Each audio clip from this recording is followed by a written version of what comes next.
നമസ്കാരം. മലയാളി വാർത്ത ഇൻസൈഡിലേക്ക് സ്വാഗതം. തുടക്കം അതാണ് പ്രധാനം. വീണ ജോർജിന് തുടക്കം തന്നെ പിഴച്ചു. ക്യാപ്റ്റനെ പുകഴ്ത്തിക്കൊണ്ടായിരുന്നു വീണ ജോർജ് ഇറങ്ങിത്തിരിച്ചത്. സ്തുതി പാടാനും ക്യാപ്റ്റനെ പുകഴ്ത്താനും വീണ ജോർജിന് വലിയ മിടുക്ക്. ആരോഗ്യ മേഖലയെ എങ്ങനെ നന്നാക്കണമെന്ന് വീണ ജോർജിന് ഒരു എത്തും പിടിയും ഉണ്ടായിരുന്നില്ല. ആരോഗ്യ മേഖലയിലെ ജീവനക്കാരെ പോലും നിയന്ത്രിക്കാൻ വീണ ജോർജിന് കഴിഞ്ഞിരുന്നില്ല. മുരളീധരൻ്റെ തുടക്കം വ്യത്യസ്തമാണ്. ചൂലെടുത്ത് മുരളീധരൻ അങ്ങ് തുടങ്ങി. നമ്മൾ തുടങ്ങേണ്ടത് ആശുപത്രികൾ വൃത്തിയാക്കിക്കൊണ്ടായിരിക്കണമെന്ന് മുരളീധരൻ പറയുന്നു. സിസ്റ്റം നന്നാവില്ല എന്ന് പറഞ്ഞാൽ മന്ത്രിയുടെയും സർക്കാരിൻ്റെയും ഉദ്യോഗസ്ഥരുടെയും ആവശ്യം എന്താണ് എന്ന് മന്ത്രി കെ മുരളീധരൻ ചോദിക്കുന്നു. സംസ്ഥാനത്തെ എല്ലാ ആശുപത്രികളും ശുചീകരിക്കുന്ന ആരോഗ്യവകുപ്പിൻ്റെ തുടക്കം പരിപാടി കസറി. ഇതൊരു പുതിയ തുടക്കമാണ്. എന്താണ് നമ്മുടെ സർക്കാർ ആശുപത്രികളുടെ അടിസ്ഥാന പ്രശ്നമെന്ന് കെ മുരളീധരൻ കൃത്യമായി പഠിച്ചെടുത്തിരിക്കുന്നു. ഇതാണ് ഒരു യഥാർത്ഥ രാഷ്ട്രീയ നേതാവ്. ജനങ്ങൾക്ക് വേണ്ടത് എന്ത് എന്ന് തിരിച്ചറിഞ്ഞുകൊണ്ടാണ് കെ മുരളീധരൻ്റെ പ്രവർത്തനങ്ങൾ. പ്രാഥമിക തലത്തിലെ ആശുപത്രികളിലുള്ള സൗകര്യക്കുറവ് കൊണ്ടാണ് മെഡിക്കൽ കോളേജുകളിൽ ഇത്രയുമധികം രോഗികൾ തള്ളിക്കയറുന്നത് എന്ന് കെ മുരളീധരൻ പറഞ്ഞു. വളരെ ശരിയാണ് അദ്ദേഹത്തിൻ്റെ ആ നിരീക്ഷണം. തലവേദന വന്നവർ വരെ നേരെ മെഡിക്കൽ കോളേജിലേക്ക് പോകും. റഫറൽ സംവിധാനം ഫലപ്രദമായി അതുകൊണ്ട് തന്നെ മുന്നോട്ട് കൊണ്ടുപോകാൻ കഴിയുന്നില്ല. സംസ്ഥാനത്തെ മെഡിക്കൽ കോളേജുകൾ സന്ദർശിച്ച് രോഗികളുടെ അഭിപ്രായങ്ങൾ കേൾക്കുമെന്ന് ഒരാഴ്ച മുൻപ് കെ മുരളീധരൻ അധികാരത്തിലെത്തിയതിന് തൊട്ടുപിന്നാലെ കേരളത്തോട് പറഞ്ഞിരുന്നു. ഇത് മെഡിക്കൽ കോളേജ് ആശുപത്രി ജീവനക്കാരെ ഭയപ്പെടുത്തി. ഡോക്ടർ ഹാരിസ് ചിറക്കൽ പങ്കുവച്ച നിർദ്ദേശങ്ങൾ സ്വാഗതാർഹമാണ് എന്ന് കെ മുരളീധരൻ പറഞ്ഞിരുന്നു. പിന്നീട് മുരളീധരൻ്റെ കരുത്തായി ഡോക്ടർ ഹാരിസ് ചിറക്കൽ മാറി. ആശുപത്രികളിൽ കൂടുതൽ ഡോക്ടർമാരുടെ നിയമനങ്ങൾക്ക് സർക്കാർ തീരുമാനമെടുക്കും. ഡോക്ടർമാരുടെ എണ്ണം കുറവായതുകൊണ്ട് രോഗികളെ പരിചരിക്കുന്നതിൽ വേണ്ടത്ര ജാഗ്രത കിട്ടുന്നില്ല എന്നാണ് ഡോക്ടർ ഹാരിസ് ചിറക്കൽ കെ മുരളീധരനോട് പറഞ്ഞത്. ആശുപത്രികളിലെ ക്ലീനിംഗ് സ്റ്റാഫുകളുടെ പ്രഥമ പരിഗണന ശുചിത്വമാണ് എന്ന് കെ മുരളീധരൻ ഓർമ്മപ്പെടുത്തി. മെഡിക്കൽ കോളേജുകൾ നേരിട്ട് സന്ദർശിച്ച് രോഗികളുടെ അഭിപ്രായങ്ങളും നിർദ്ദേശങ്ങളും കേൾക്കുമെന്ന് കേരളത്തോട് പറഞ്ഞ ആ മന്ത്രി ഇപ്പോൾ വാക്കുപാലിക്കുന്നു. നാടെങ്ങും മെഡിക്കൽ കോളേജുകൾ തുടങ്ങിയിട്ട് കാര്യമില്ല. മെഡിക്കൽ കോളേജുകളുടെ ഗുണനിലവാരം ഉയർത്തണമെന്ന് ഡോക്ടർ ഹാരിസ് ചിറക്കൽ മുൻപ് വീണ ജോർജിനോട് പറഞ്ഞിരുന്നു. എന്നാൽ വീണ ജോർജ് അത് പറഞ്ഞ ഹാരിസ് ചിറക്കലിനെ പുറത്താക്കാനാണ് പിന്നീട് ശ്രമിച്ചത്. തിരുവനന്തപുരം മെഡിക്കൽ കോളേജിൽ ഹൃദ്രോഗിയായ വേണു മരിച്ചപ്പോൾ അന്ന് ഡോക്ടർ ഹാരിസ് ചിറക്കൽ ചോദിച്ചു, തറയിൽ എങ്ങനെയാണ് ഒരു രോഗിയെ കിടത്തുന്നത്? തറയിൽ കിടത്തി എന്ത് ചികിത്സയാണ് ഒരു രോഗിക്ക് നൽകാൻ കഴിയുന്നത്? ശസ്ത്രക്രിയയ്ക്ക് പോലും ഉപകരണങ്ങൾ തിരുവനന്തപുരം മെഡിക്കൽ കോളേജിലില്ല എന്ന് കേരളം തിരിച്ചറിഞ്ഞത് ഹാരിസ് ചിറക്കലിൻ്റെ വെളിപ്പെടുത്തലിനെ തുടർന്ന്. എല്ലാം മൂടിവെക്കാൻ ശ്രമിച്ച ഒരു ഇടതുപക്ഷ സർക്കാർ. ആരോഗ്യമേഖല ഒന്നിനൊന്ന് കുത്തഴിഞ്ഞതായിരുന്നു വീണ ജോർജിൻ്റെ കാലഘട്ടത്തിൽ. ചൂലെടുത്ത് കെ മുരളീധരൻ ഒക്കെ തിരുത്തുന്നു. ആരോഗ്യവകുപ്പിനെ മെച്ചപ്പെടുത്താനായി ഇപ്പോൾ നടത്തുന്ന ശ്രമങ്ങളുമായി സഹകരിച്ചാൽ ജീവനക്കാരെ താൻ സംരക്ഷിക്കുമെന്ന് കെ മുരളീധരൻ പറയുന്നു. പലരും നിയമിക്കപ്പെട്ടത് കഴിഞ്ഞ സർക്കാരിൻ്റെ കാലത്താണ്. നിയമനം ലഭിച്ചവർക്കുള്ള ആഭിമുഖ്യം അവരോടാണ് എന്നെനിക്കറിയാം. ഈ വകുപ്പിനെ അനാരോഗ്യ വകുപ്പാക്കാൻ താൻ ആരെയും അനുവദിക്കില്ല. മെഡിക്കൽ കോളേജിലെ ജീവനക്കാരോട്, കേരളത്തിലെ ആരോഗ്യ മേഖലയിലെ ജീവനക്കാരോട് കേരളത്തിന് ഒന്നേ പറയാനുള്ളൂ, നിങ്ങൾ കൈപ്പറ്റുന്ന ആ പണമുണ്ടല്ലോ, അത് സംസ്ഥാന ഖജനാവിൽ നിന്നാണ്. അത് ജനങ്ങളുടെ വിയർപ്പാണ്. ഞങ്ങളാണ് എണ്ണിക്കൊടുക്കുന്നത്. അത് ചോദിക്കാനുള്ള അവകാശം സാധാരണ ജനങ്ങൾക്കുണ്ട്. കരുത്തുറ്റ ഒരു സമൂഹ മാധ്യമ നിര ഇവിടെയുണ്ട്. അവിടെ ജനങ്ങൾ അവരുടെ ശബ്ദമുയർത്തും. കെ മുരളീധരനെ പോലൊരു ആരോഗ്യ വകുപ്പ് മന്ത്രി നമുക്കുണ്ടെങ്കിൽ ഈ ജീവനക്കാരെ കൊണ്ട് ജോലിയെടുപ്പിക്കാൻ ജനങ്ങൾക്കറിയാം. അതെ, ആ പണി കൂടുതൽ മന്ത്രിക്കറിയാം. വി മുരളീധരൻ MLA അധ്യക്ഷനായിരുന്നു. ഇടതുപക്ഷ നേതാക്കളും യോഗത്തിനെത്തി. ശശി തരൂർ MP, ജില്ലാ panchayat president V Priyadarshini, mayor VV Rajesh, medical college superintendent doctor CG Jayachandran എന്നിവരൊക്കെ പ്രസംഗിച്ചു. ആരോഗ്യവകുപ്പിൻ്റെ പ്രവർത്തനങ്ങളോട് സഹകരിക്കുന്ന എല്ലാ ജീവനക്കാരെയും സർക്കാർ സംരക്ഷിക്കുമെന്ന് കെ മുരളീധരൻ പറയുമ്പോൾ അദ്ദേഹത്തിൻ്റെ വാക്കുകൾ ശ്രദ്ധിച്ചാൽ ഒരു കാര്യം മനസ്സിലാവും. ഇനി ആരോഗ്യവകുപ്പിനെ നശിപ്പിക്കാനാണ് നിങ്ങളുടെ പദ്ധതിയെങ്കിൽ നിങ്ങൾ ഈ വകുപ്പിന് പുറത്ത്. ജനകീയ മഹാശുചീകരണ യജ്ഞം പരിപാടിയുടെ സംസ്ഥാനതല ഉദ്ഘാടനത്തിലാണ് അദ്ദേഹത്തിൻ്റെ ഈ വെടിക്കെട്ട് പ്രസംഗം നമ്മൾ കേട്ടത്.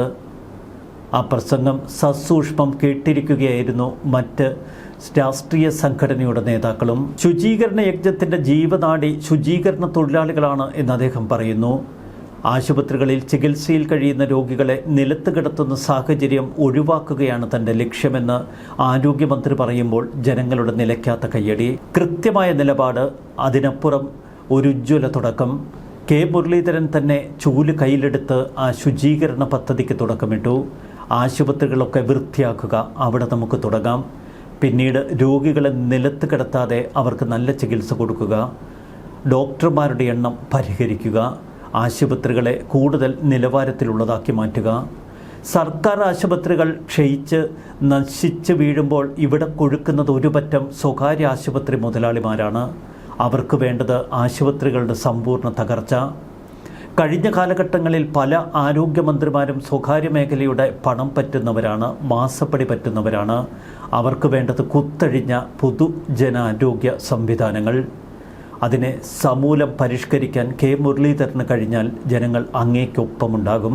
കൈയടിച്ചുകൊണ്ട് മാത്രമല്ല, അങ്ങേക്കൊപ്പം ആശുപത്രികളുടെ ശുചീകരണ പരിപാടികളിൽ ഉൾപ്പെടെ വോളണ്ടിയർമാരായി ഈ ജനങ്ങൾ അണിനിരക്കും. നമുക്കൊരുമിച്ച് നീങ്ങാം. ഇതാണ് കരുത്തുറ്റ ഒരു നേതാവിൻ്റെ വാക്കുകൾ. കെ മുരളീധരന് അഭിനന്ദനങ്ങൾ. ഇന്നലെ അദ്ദേഹം പറഞ്ഞ വാക്കുകൾ ഇങ്ങനെ: എന്തുകൊണ്ട് നമ്മുടെ സർക്കാർ ആശുപത്രികളിൽ ഒരു മാറ്റം നമുക്കുണ്ടായിക്കൂടാ? എനിക്കറിയാം, ഇത് അത്ര എളുപ്പമുള്ള കാര്യമൊന്നുമല്ല. നമ്മൾ കൂട്ടായി പ്രവർത്തിച്ചാലേ നടക്കൂ. ഇപ്പോൾ ഇവിടെ ഈ വേദിയിലുള്ള ഉദ്യോഗസ്ഥന്മാരും ഇവിടുത്തെ ജീവനക്കാരൊക്കെ ഏത് കാലഘട്ടത്തിൽ അവരെയൊക്കെ നിയമിച്ചു എന്നും അവരുടെയൊക്കെ ആഭിമുഖ്യം ആരോടാണെന്നും ഒക്കെ എനിക്കറിയാം. പക്ഷേ എല്ലാവരും ഒറ്റ അഭ്യർത്ഥനയുള്ളൂ: ഈ സിസ്റ്റത്തിനോട് സഹകരിക്കുന്ന എല്ലാവരെയും ഞാൻ പ്രൊട്ടക്റ്റ് ചെയ്യും. അത് അടിവരയിട്ട് പറയാൻ ഈ സന്ദർഭത്തിൽ. ഇതിനെ ഒരു അനാരോഗ്യ വകുപ്പാക്കരുത്. നമ്മളെല്ലാവരും ഒരുമിച്ച് നിന്നാൽ മാത്രമേ ഇതിനെ ഒന്ന് നേരെയാക്കിയെടുക്കാൻ കഴിയൂ. ഇപ്പം തന്നെ ഞാനൊരു മന്ത്രിയായപ്പോൾ ഒരു കാര്യം ഞാൻ പറഞ്ഞു. എൻ്റെ ഒരു ആഗ്രഹം മെഡിക്കൽ കോളേജുകളിലൊക്കെ നിലത്ത് കിടക്കുന്ന ഏർപ്പാട് അവസാനിപ്പിക്കണം. അത് ഞാൻ പറഞ്ഞപ്പോൾ ചില ആളുകൾ ഈ സോഷ്യൽ മീഡിയ നോക്കിയാൽ ഒന്നും നടക്കില്ല, സന്യാസം സ്വീകരിക്കേണ്ടി വരും. ഞാൻ സാധാരണ നോക്കാറില്ല. പക്ഷേ അത് കണ്ട ചിലർ എന്നോട് പറഞ്ഞു, ഈ സർക്കാർ ആശുപത്രികളിലെ രോഗികളുടെ എണ്ണം കുറച്ച് ഇവരൊക്കെ സ്വകാര്യ ആശുപത്രിയിലേക്ക് വിടാനുള്ളൊരു പദ്ധതിയാണോ ഇതിൻ്റെ പിന്നിൽ എന്ന് ചില കുരുപൊട്ടിയ ചില ആൾക്കാർക്ക് ചില സംശയങ്ങളുണ്ടായിരുന്നു. ഞാനൊരു കാര്യം മാത്രമേ പറയുന്നുള്ളൂ. ഇവിടെ അധ്യക്ഷൻ പറഞ്ഞൊരു പ്രധാന കാര്യമുണ്ട്. മെഡിക്കൽ കോളേജിൽ ഇത്രയേറെ രോഗികൾ ഇങ്ങനെ തള്ളിക്കയറാൻ കാരണം പ്രൈമറി ആശുപത്രികളിലും മറ്റൊക്കെയുള്ള സൗകര്യക്കുറവാണ് ഒരു പ്രധാന കാരണം. അതുകൊണ്ടാണ് തലവേദന വന്നാലും മെഡിക്കൽ കോളേജിലേക്ക് ചെല്ലുന്നൊരു സമ്പ്രദായം. ശ്രീ വക്കം പുരുഷോത്തമൻ കേരളത്തിൻ്റെ ആരോഗ്യമന്ത്രിയായിരുന്നപ്പോഴാണ് ഈ ആശുപത്രി ഒരു റെഫറൽ ആശുപത്രിയാക്കി മാറ്റിയത്. അന്ന് ഒരുപാട് മാറ്റങ്ങൾ ഇവിടെ വന്നിരുന്നു. പക്ഷെ പിന്നീട് വീണ്ടും പഴയപടിയാവുകയുണ്ടായി.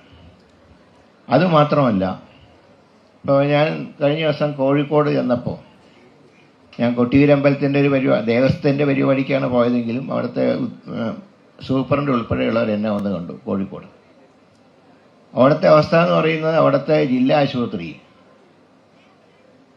ഏതാണ്ട് മുറിവിന് മരുന്ന് വെച്ച് കെട്ടൽ മാത്രമേ ഉള്ളൂ എന്നാണ് പറയുന്നത്. എല്ലാം നേരെ മെഡിക്കൽ കോളേജിലേക്ക് പോകും. ഇതിനു പുറമെ മറ്റ് ചില തുടങ്ങിയ മെഡിക്കൽ കോളേജുകൾ വേണ്ടത്ര സജ്ജീകരണങ്ങളില്ലാത്തതുകൊണ്ട് അവിടുന്ന് രോഗികൾ ഈ കോഴിക്കോട് മെഡിക്കൽ കോളേജിലേക്ക് വരും.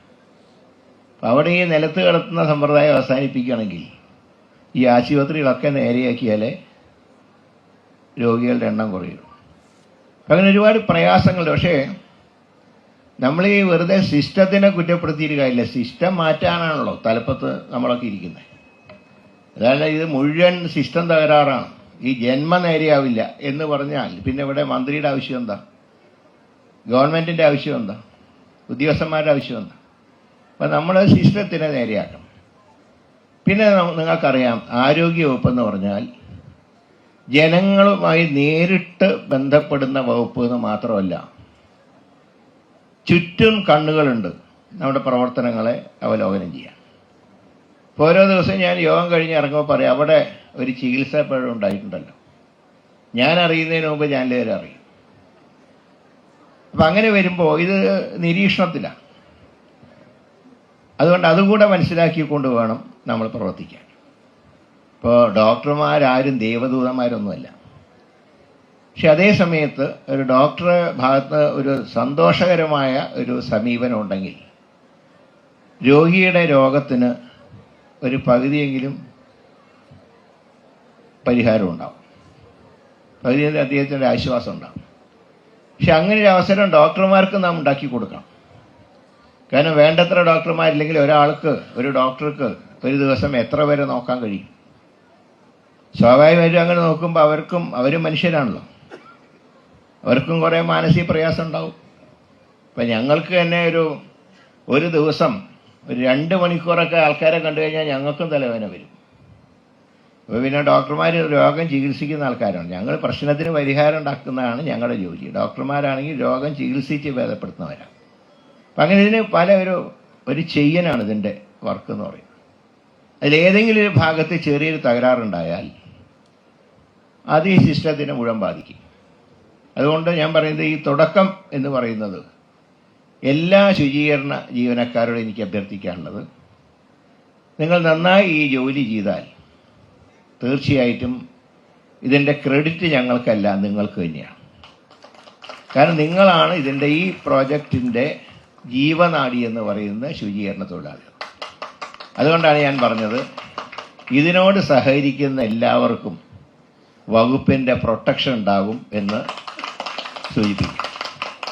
കുറച്ചൊക്കെ എനിക്ക് എൻ്റെ പാർട്ടിക്കകത്ത് പ്രശ്നങ്ങളൊക്കെ ഉണ്ടാവും, ശരിയാണ്. എങ്കിലും നമുക്കിത് നേരെ മറിച്ച് ഇത് മോശമായാൽ അത് ഡയറക്റ്റായിട്ട് എന്നെ മാത്രമേ ബാധിക്കുള്ളൂ, വേറെ ആരും ബാധിക്കില്ല. അതുകൊണ്ടാണ് ഞാൻ പറയുന്നത് ഈ സിസ്റ്റത്തിനോട് എല്ലാവരും സഹകരിച്ചാൽ നമുക്കൊരു കുടുംബമായി നമുക്ക് മുന്നോട്ട് പോകാം. എല്ലാവരുടെയും സഹായ സഹകരണങ്ങൾ ആവശ്യമുണ്ട്. ഞാൻ പറഞ്ഞത് ഇനി നമുക്ക് അടുത്ത ലക്ഷ്യം ഒന്നിപ്പോൾ ശുചീകരണമാണെങ്കിൽ അടുത്ത നമ്മുടെ ലക്ഷ്യം നിലത്ത് രോഗികൾ കിടക്കുന്ന അവസ്ഥ ഒഴിവാക്കുക എന്നുള്ളതാണ്.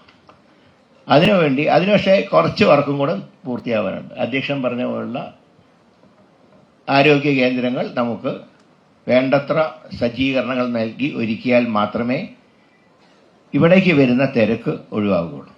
അപ്പോൾ അങ്ങനെ നമുക്കൊരു കുടുംബമായി നീങ്ങാം.